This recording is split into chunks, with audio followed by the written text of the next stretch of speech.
Governor, this is Michael from Kello. I have a couple of questions here. First, Mayor Paul Tenhaken has tweeted about packed parking lots at bars this weekend in Sioux Falls. People were kind of responding to him, asking, for him to shut down those, and he said he doesn't have the authority to do so. I'm wondering, do you have that authority, and why haven't you taken the power? I see other states have, so I'll go with that first.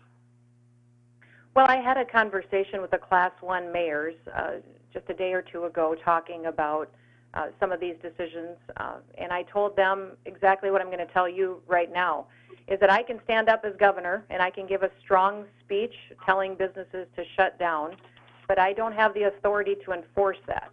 That enforcement and those tools are at the local level. They're with the mayors, they're with the city councils, the county commissioners. So I can certainly give directives as governor, but when I look at the statutes and the powers that are given to me as governor, the actual enforcement of that is very difficult for a governor. So I have told them that they have the tools at their disposal to do that.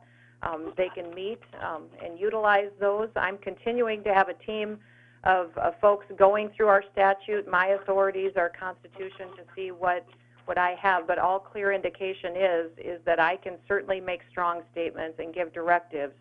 And I think we've seen governors across the nation state the exact same thing that I'm telling you here today.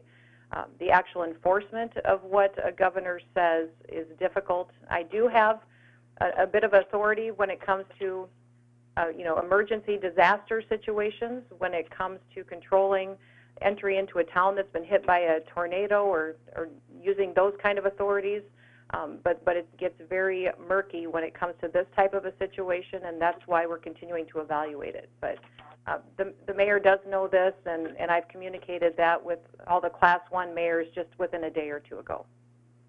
So is this something that you could do an executive order for, or get emergency legislation to get control over? Because I think there was also a problem in Illinois between the mayor of Chicago and the governor of Illinois, and then the governor stepped in and was able to shut those down. I'm just curious about the follow-up. And an executive order is not an option at that point. We could maybe do emergency statute, but I'd have my attorneys looking at that, because those tools right now lie at the local level with city governments and with county governments, not with the governor's office.